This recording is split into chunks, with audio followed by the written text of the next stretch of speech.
All right. 1, 3. Big idea 1.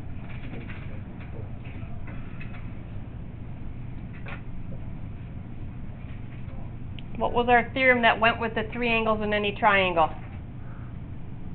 Everybody better remember this one. Lexi? They add up to 180. The measure of angle 1 plus the measure of angle 2 plus the measure of angle 3. Always, no matter what kind of triangle you have, will add up to 180.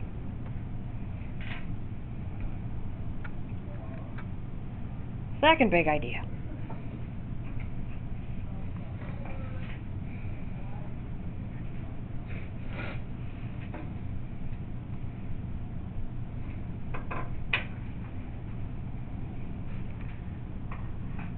Which angles in this picture are the vertical angles? And then what was true about vertical angles?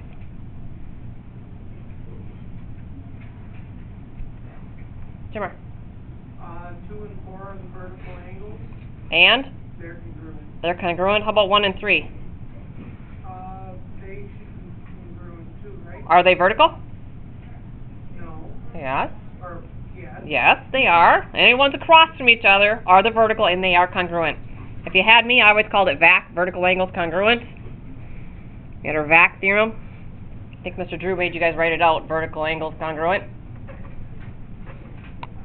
That's all okay, though. So, angle 1 would be congruent to 3 because they are vertical, and angle 2 congruent to 4 because they are vertical.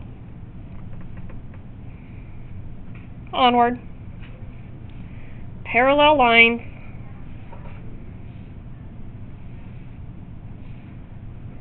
Do you remember our marking to show that lines are parallel? Adam? No, it's for congruent. No. It's the arrow. It's a little arrow. I feel a little filled in triangle. Arrow. And then we had transversal. 8 angles are created here.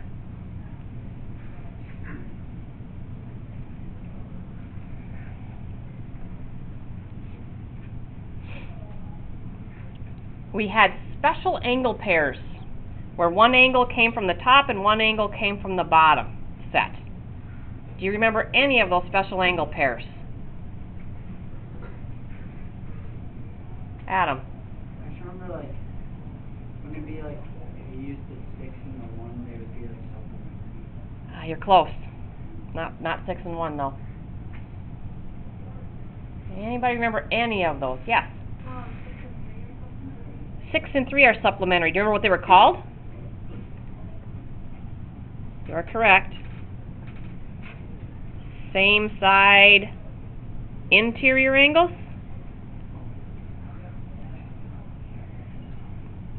I called it SSIAS.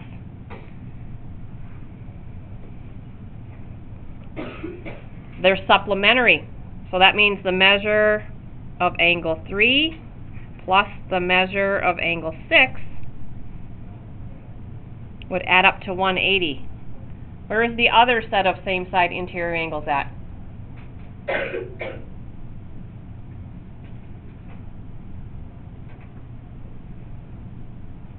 4 and 5. Remember, the interior is between the lines. So all 4 of these, I'm going to say interior. Maybe that'll help.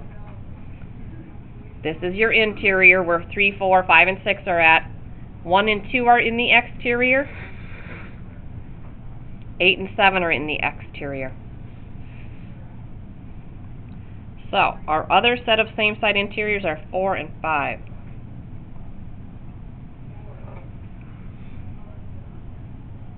Okay, that was one special pair.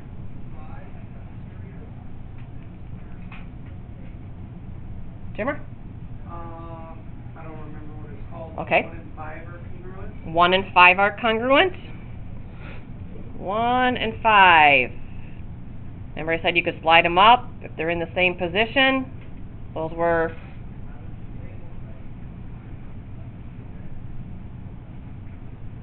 corresponding angles. They correspond to the same position.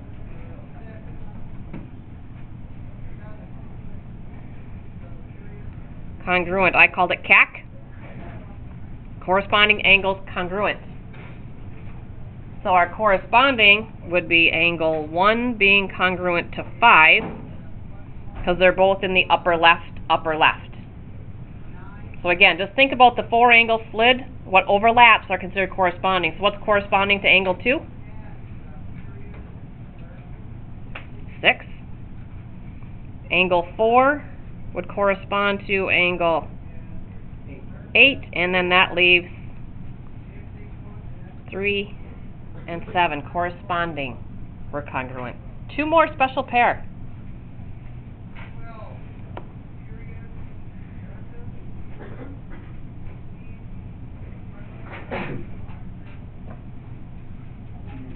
Alternate, exterior. What was true about them? What was alternate exteriors are? It's either supplementary or congruent. Do you remember? Do you remember? Congruent. There was only one supplementary one. It was the same side interiors were supplementary. So alternate exterior angles were congruent. So they're in the exterior, and they're on alternate sides of that transversal. So what is angle 1 an alternate exterior with? 7. Alternate side of the transversal still in the exterior. And then 2 would go with 8. And our last set were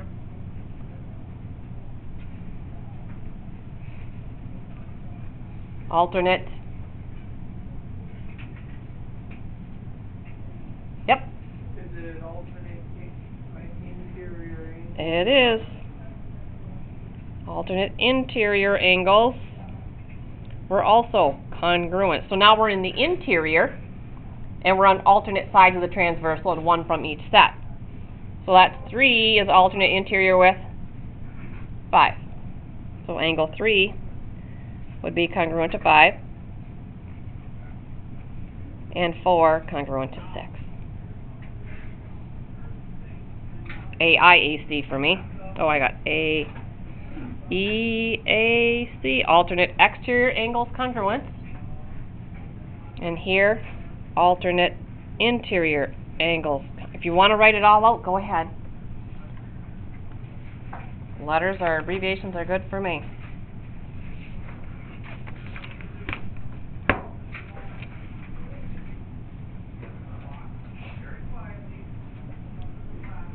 Everybody's got that? Go back up to the... Which ones did you need to see? Is that good? Okay.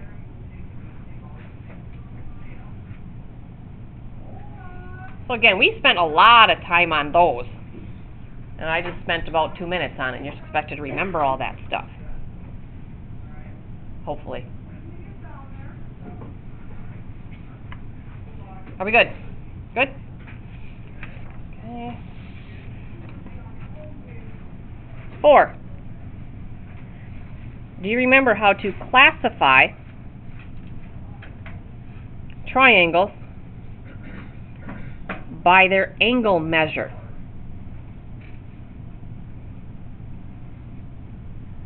So if you look at the angle measures in a triangle, do you remember how we classify them? Adam, do you remember one of them? Actually, aren't there like acute obtuse triangles? Are there acute triangles and obtuse triangles? What other kind of triangles we got? Right? Right triangles? Isosceles. That's not angle measures. Okay, we'll start. Right triangle. What's a right triangle going to have in it? How many right angles? 1. Could it have 2 right angles? Why not? Because if you added 2 90s, you're already at 180. You have nothing left for the third angle, because the 3 angles got added up to 180, so it's going to turn into a square. So 1 right angle makes it a right triangle. Okay. To be an acute triangle, what do you got to have? Yeah. 3 angles smaller than 90. 3 acute angles, or 3 angles smaller than 90, so 3 acute angle makes it an acute triangle. Oops. Acute. 3 acute angles makes it an acute triangle. And then, what about the obtuse triangle? What's it going to have? Adam? One angle greater than 90.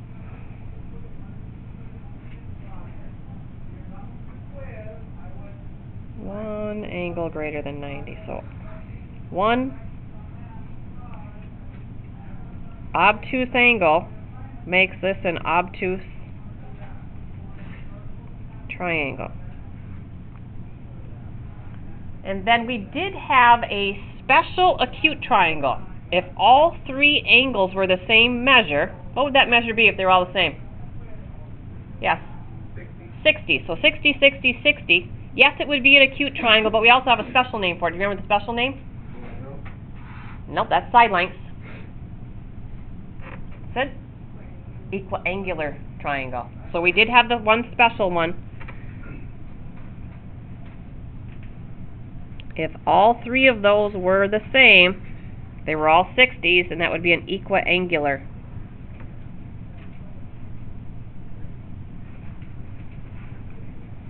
triangle. Okay. Now let's classify by side lengths.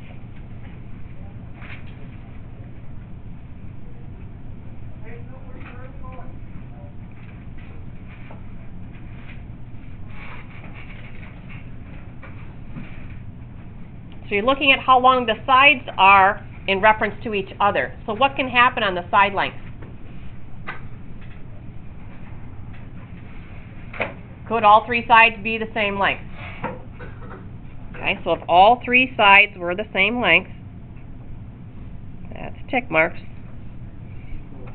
There's your equilateral.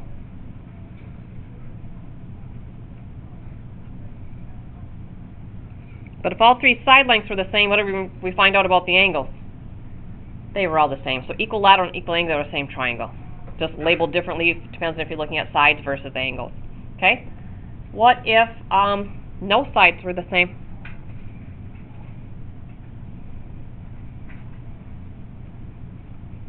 Side length. All 3 are different. Nope. What's isosceles? What does it take to be isosceles? 2 sides the same.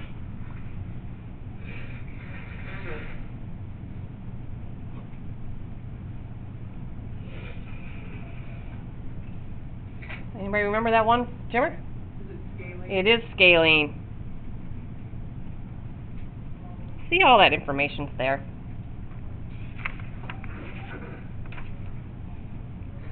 Good? Okay, I'm at the last idea already. Notice I didn't do any examples because I think you're going to know what to do on the homework, but I do have 2 examples at the end. I think it's probably well, maybe because I teach geometry, I think it's the easiest section we've covered. I got 23 years of teaching geometry in my brain, so I forget you guys only took it 1 year. Maybe it won't be as easy for you. Big idea 6. Similar triangles.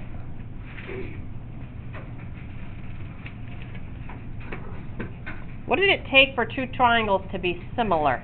Or what does it mean to be similar? Not what it takes, but what does it mean to be similar? The angle measures are the same, so corresponding angles are congruent.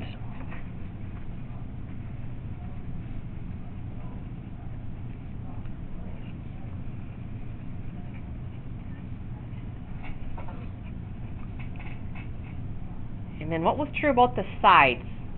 Remember, similar, you're growing and shrinking. Yes? The sides are similar, which means like they have the same ratio, like compared to one another. Ratio. We had a P word, start with a P. Meant ratio, though. P word? Right? It is proportional, yep. Corresponding sides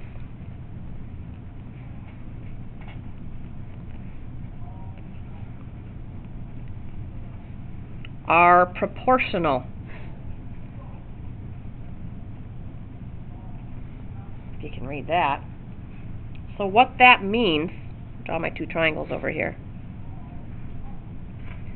A, B, C, D, E, F. Try to draw them similar.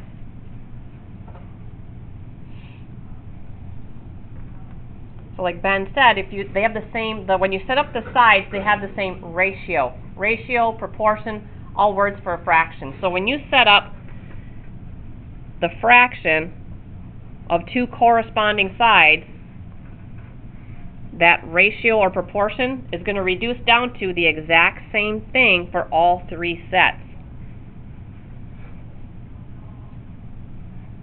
And then C over F.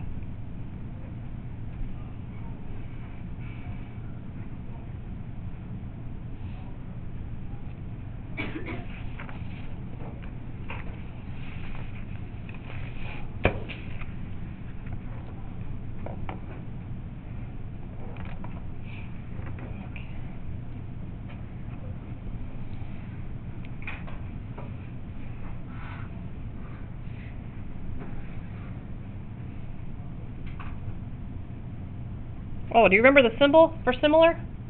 Forgot to write it down. Yep. One line. Just a squiggle is all it is, just that by itself. Similar. Okay, so this right triangle is going to be similar to this right triangle.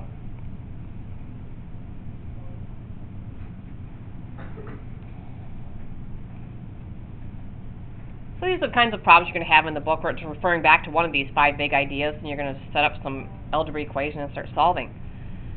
So, because they're similar, I know that the sides are in the same proportion to each other. So what you look for is a pair of corresponding sides that both have a value. In other words, the hypotenuse to the hypotenuse. So you can set up 35 over 10 as your proportion. If you want to reduce it down, you can before you start, but you don't have to. I'm just going to leave it. That proportion is going to be true. So if I involve the A, and you want to stay big triangle over small triangle, because that's the way I set this one up. I'm going to set it up as A over 6. And then its cross products are equal. Cross product there is 10A. Help me out on 35 times 6.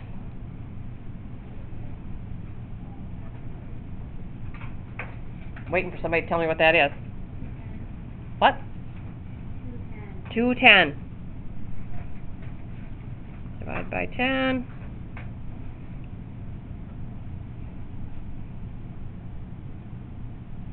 So we found that side length to be 21. Go back with my same 35 over 10. And then set up a proportion involving the B. So that'll be B over 8. Corresponding sides. Cross products are equal. And then 35 times 8, 280. Divide by 10.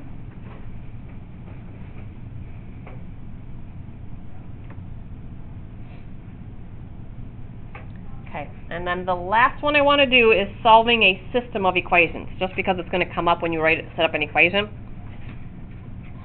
Do you remember how to solve a system of equations? Say you had 2x plus y equals 15. So if you have two unknowns, I have an x that I don't know and I have a y that I don't know, you have to have two equations. It's impossible to solve and figure out what x equals or y equals by itself. So you've got to have a second equation. I'm going to say x plus 3y equals 10. So you got to take yourself back to, you must have solved systems last year in advanced algebra. You could do it with substitution, where you get like this to be x equals, plug it in here, do all kinds of algebra. Or you could do it with linear combination, where you add the two equations together and you get one of the letters to drop out. That's the way I like to do that. So, if we pick linear combination, say I want x's to drop out when I add. Well, right now when I add, I'm just going to get 3x. Adam, remember this? Yeah, you're going to multiply the whole thing by -2. Yeah, because what's going to cancel out a positive 2 is a negative 2. So if we take this second equation and multiply it by -2, So, I'm going to keep the first equation as it is. Not going to change a thing there. The second equation, I'm going to distribute in that negative 2. Minus 6y minus 20. Now I'm ready to add these two equations together. So when I add my x's to my x's, they cancel out. 1y minus 6y is a negative 5y. We got negative 5 here. Divide by a negative 5. Y equals positive 1. And now to figure out your x, you can go back to either of these two original equations and substitute in for the y. And just work with the one equation, because then you'll only have one unknown. I'm going to go right here, because it's easy to draw my arrow there. So I'll have x plus 3 times 1, just so you know where it's coming from. That's going to be 3. If I subtract 3 from both sides, x equals 7. So as you're going through the homework, you're going to be setting up a couple of equations that are two equations with two unknowns, and that's just nobody seemed to remember how to do that. So, okay. So enjoy your geometry day.